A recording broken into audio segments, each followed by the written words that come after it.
around the region that tell different stories of life in high country. And if you drive up there now, like somebody like Mr. Junee, who did throw up the mountains, it's flat, nothing moves, particularly in winter time. There's a few brumbies around. And it's really hard to imagine what it was like there. But because of books like this, like the textbook 200 years ago, Cole's books, Harry Hill, the list goes on, these stories are unique in this region. You don't see this happening in many other towns. A town may release a book or two. This district I've seen in the media industry seems to have its history very well recorded, and it continues. It's not a case of, oh, we're finished now, the stories have been told. There's always more stories to tell. And this book, having read it, there's some terrific stories. How not to drive a Tumut with electric steer. With our ladies. These are the real true stories that coming from a different district, which is only just an hour down the road. But having sort of a relationship looking from that flat country where we've descended cattle up into the mountains, down the riverina way, not sort of knowing much of what happened up here. They were the big landholders. People like the Eisenhower Juniors were only small farmers, 1,000 acres in its own time. But the big property owners down around Lockhart and Helen used the mountains. There's that synergy between the low country and the high country inbreeding here. And then we get to the days of Uranium Caves and Coal Home, and that epicentre that was. When I worked at Selwyn, there was nothing much happening in the caves. Currango was just, the wind was blowing through the old chalet there, and you could turn up at the chalet and you could walk through it. The door, nothing was locked. People used to drink there overnight, and there was nothing around.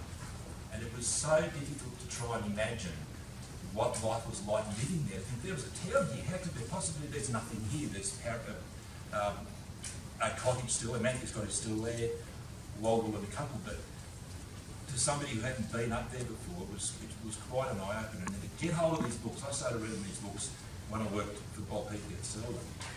And without these books, I would have hardly any knowledge on them. When you talk to people like Ted and I spent 3 or 4 hours on tape talking about, and Cole actually, there's probably 4 or 5 hours off tape talking about life in the mountains. These are those stories. These are the unedited radio interviews, if you like, of what it was like living in those times. And one quote, Cole, can I quote you? There's so many different quotes in the book. I made some little notes here.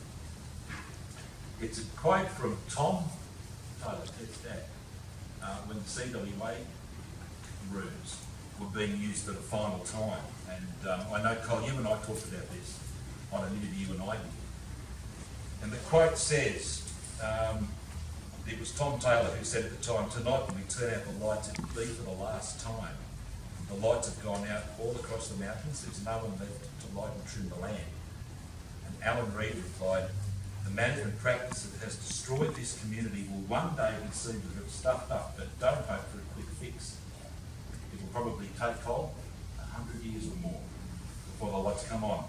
And then Cole says that the pragmatism embodied in this discourse between two old and very dear friends will remain entrapped within my very being for the rest of my days. And that, Colin and I did that interview years ago, Colin talked about that, and that, those words, when the lights were turned out, suddenly this whole community that people like me, Junee and other visitors to the district over the years have read,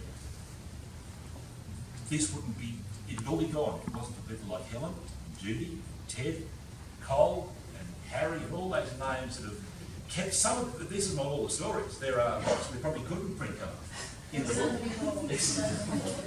Some of them need a lot of editing. But they're the true story, they're the real ones, and it's great to have something locally produced, like we mentioned with Cole and everyone else that's done something, whether it's a page in those, or whether it's a book, it's those stories. And one thing I noticed, and Helen has been in a couple of times, are the photographs in this book. Because the story's great, and this is in radio where it's hard, because we don't have that ability to show pictures of stuff. Is that the speech time? Smoke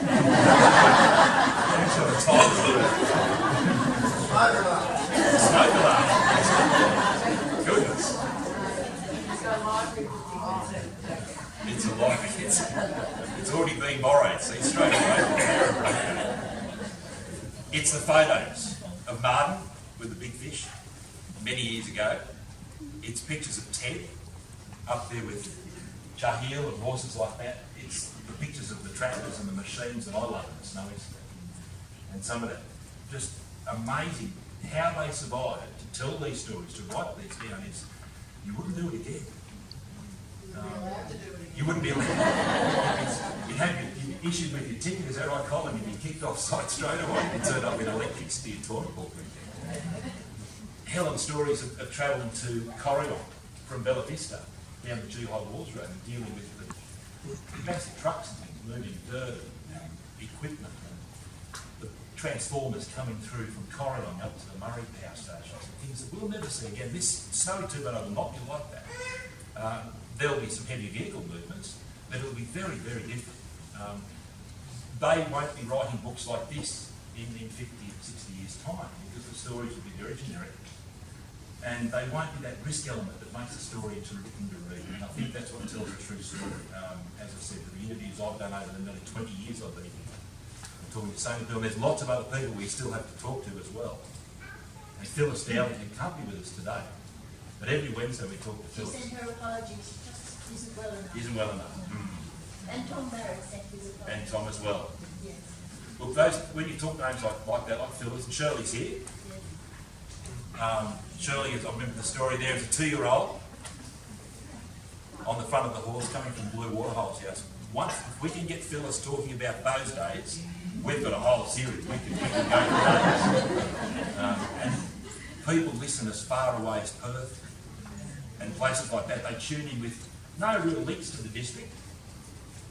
Some people we hear of have just happened to scan across the dial and gone, what are they talking about? This is Australia's history. This is not out in the middle, out through Ayers Rock. It's not big tour companies.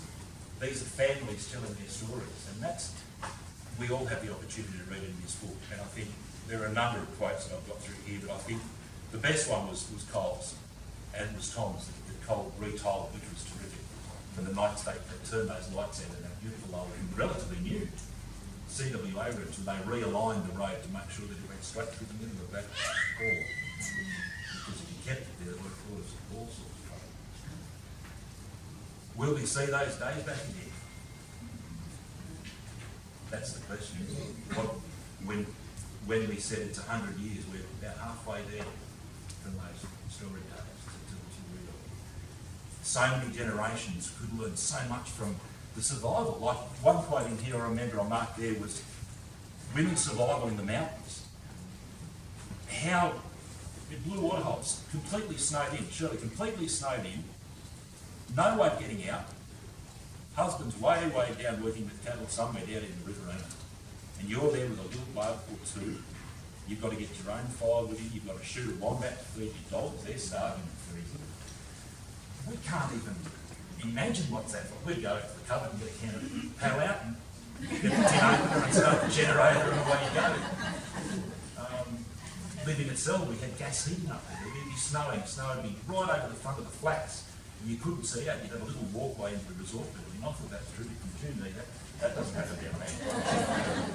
But then when you read the story about showing the family up there at Blue Waterholes and you listen to Phyllis tell the story, and you think, how did 6 weeks of that, not just one night or 2 nights, but 6 weeks or more of just being completely trapped with some flour and a bit of baking soda and a few basic supplies, no coals or woodworks, maybe a general store of one of the snowy camps that Ted talks about. But even then they were basic, it's not what we have today. They're wonderful tales, so make sure, get a copy of this book, and isn't it great to hear, wherever it's gone, that Ted's book's going into another run. That just shows how much it is. They're not tailors in the mind. They're not people with names that are here today, the local name. These are people who've got no association with the mountains, that are finding the stories real and interesting, and they're saying this is a big part of the story. It's not just the snowy scheme, it's those family stories which are so very, very important. And let's hope that we see more of these, Helen, because as we know, there are many more. And I've got them stored on unedited files in there from Ted. There are many other stories still to tell of the days living up around Currango and through the high plains. So, ladies and gentlemen, thank you very much for letting me wrap it along. And please grab a copy. and we're going to hopefully, if it's all right with you, we're going to rerun those interviews with Ted. Oh, be wonderful. There's at least a day's worth, so that's about 3 months worth of interviews. No, that'd be great, mate. And Ted tells some great stories, particularly about ghosts. There's one reference in here to the ghost and the whole chain. But even the ghosts are like, tells, I think we went for 15 minutes about this one ghost. You'll be fascinated to hear these stories again. So people like Cole and everyone else who's been here, thank you very much for the opportunity, and we will be doing more of these interviews on tape, like we have here, with back these stories up into the future for many years to come. Thank you, Helen, for the opportunity. Much appreciated.